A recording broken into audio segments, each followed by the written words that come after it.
Now, we are incredibly close to Election Day, and from what I can see, businesses in my home city, New York City, are already boarding up their windows in anticipation of the outcome. And that's how you know it's going to be a good election, when everybody's expecting rioting. Although, to be fair to the businesses, what else can they do? The police won't protect their property, and the left will write books embracing the rioting, no matter the outcome of the election. But there's a story that I saw, and I wanted to make sure I covered it prior to Election Day among all the stories that have come out because I think it's incredibly important, and it's also very indicative of where this country has been heading ever since Donald Trump won in 2016, that very fateful November evening. Because there's been a rise of authoritarianism in this country ever since that day. Now, I know a lot of you hear that word and you think, rise of authoritarianism, Donald Trump, Sean, you just jumped on the orange man bad wagon, you're a bad person, I'm gonna click off this video, here's a dislike for you. But while Donald Trump himself is not an authoritarian, which I will be explaining a little bit later, he has led to the rise of authoritarianism on the left, or the unmasking of the authoritarianism on the left. Because the left despises Donald Trump above anything else, that is the number one principle for the majority of the left, and especially the political left, they have fully jumped in with authoritarianism and are openly advocating for authoritarian policies like censorship and all kinds of other things, and this is a direct result of Donald Trump being elected. And a great example of this is Glenn Greenwald. Now, I'm not a big fan of Glenn Greenwald. I think he's written a lot of not very kind or not very fair articles. More accurately, it's fine to not be kind in journalism about people that I enjoy, and I find those articles to be inaccurate. But Glenn Greenwald, for those of you who don't know, he started an organization called the Intercept. And the reason he did this is because Edward Snowden leaked the documents that he leaked about the NSA to him when he was working at The Guardian. And he noticed that there was a lot of censorship coming down the pike from The Guardian against him and other people who had the guts to report on the misgivings and the power abuses of the governments of the Western world. Specifically the US government in that case, but the NSA leaks didn't just involve the United States government. It talked a lot about how intelligence agencies from the US, the UK, and a couple of other countries were actually all working together to subvert the laws of the individual countries in order to spy on each other's citizens in order to feed that to each other's respective intelligence operations. It's complicated. Honestly, I'm not going to rehash the entire Snowden leak saga, but that's just a small piece of it. But the point is, Glenn Greenwald started The Intercept because he was worried that an organization like The Guardian would be too vulnerable to influence by the governments of the UK, the United States, or other Western governments that they might be reporting on. Now, regardless of how I feel about Glenn Greenwald or The Intercept in some of their coverage about people that I respect, that I feel like that organization and Glenn Greenwald personally were mischaracterizing, that is a noble goal, and it's something that a journalist should aspire to do. If you're working for a place that is corruptible by the organization that you're supposed to be covering, or one of the many organizations that you're supposed to be covering, starting off on your own makes a lot of sense.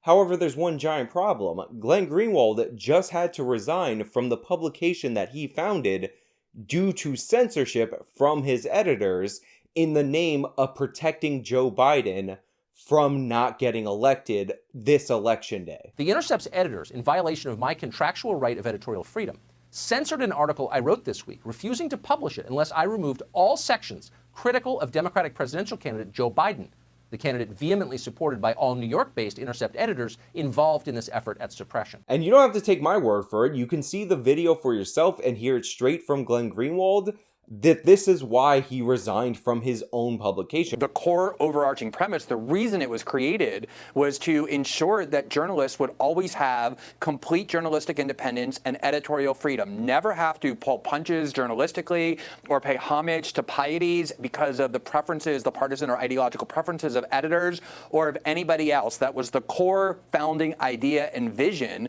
And then that is what makes it so amazing that at the very outlet that I co-created, that was built on my reputation, my credibility, my journalistic accomplishments, then tried to intervene to censor me 6 days before an election because I wanted to publish reporting and analysis about the evidence that raises serious questions about the conduct of the candidate that all of the editors at that outlet vehemently and enthusiastically support. And he's actually embarrassed at the corruption that has been basically fermenting in his own organization, and at the fact that the sole purpose of The Intercept was to question the intelligence agencies and their narrative, especially when they don't have evidence in the Western world, and that people at his publication are censoring him on behalf of the U.S. intelligence agency's claims that don't have any evidence to back them up. And of course, I'm talking about the Hunter Biden laptop in that story, which again was the subject of other censorship by Twitter and Facebook against the New York Post when they originally broke this story. Now, I don't want to get into the nitty-gritty of what was on the Hunter Biden laptop that recently surfaced or anything like that, because there's a lot of information there.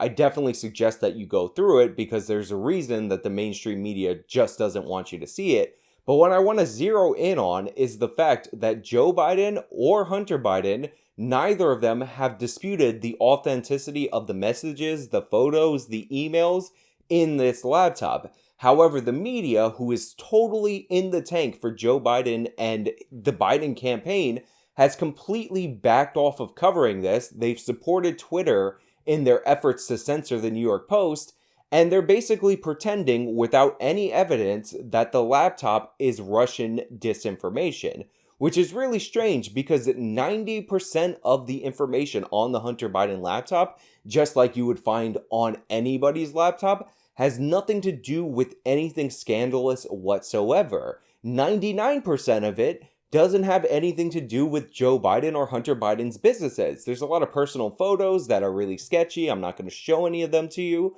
but they don't exactly indict Joe Biden as doing anything wrong.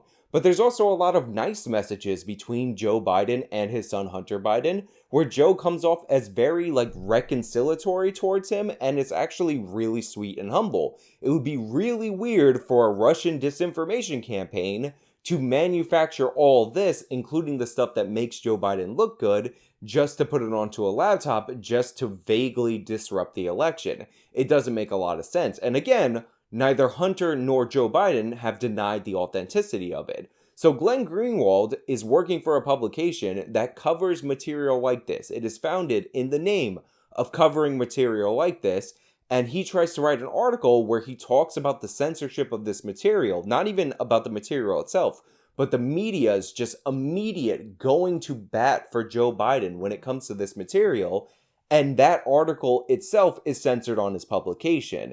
This is very troubling, and you can listen to Glenn Greenwald on Tucker Carlson explain exactly why.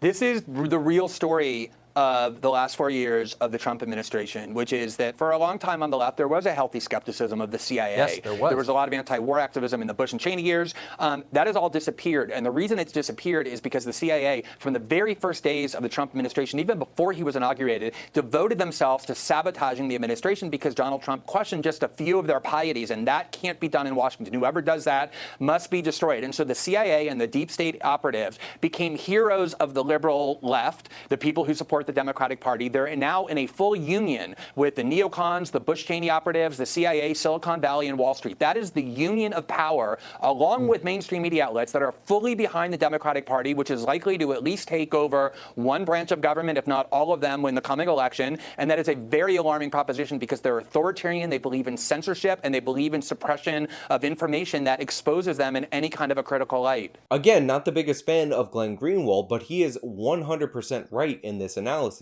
Since the moment that Trump has been sworn in, the people inside the intelligence community have been actively working to undermine his administration.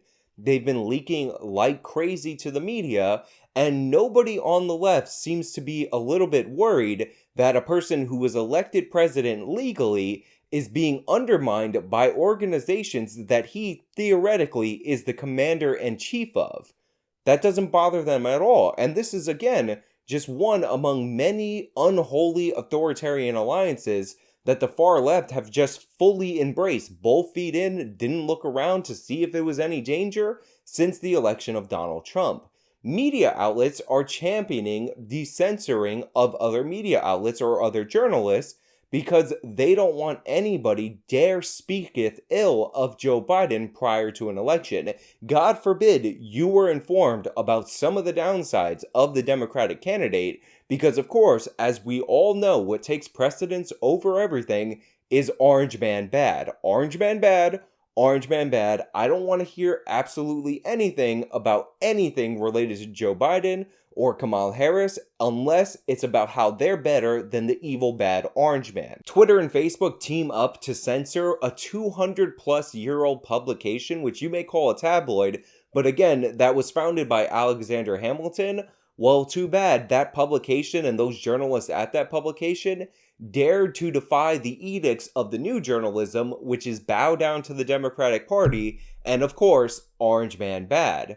So The Intercept was actually, for a while, a unique publication, and I think the vision I just described is one reason, but another was that it was intended, above all else, to be highly skeptical of the claims of intelligence agencies. At the time when we were doing the reporting, the attacks were coming from the NSA, the CIA, the deep state against me, against my source, Edward Snowden, and against the reporting. And we knew they were lying constantly and disseminating propaganda in a very powerful way. So we set out to say, we're going to investigate them. We're going to be skeptical of them. We're going to subject their assertions to critical scrutiny.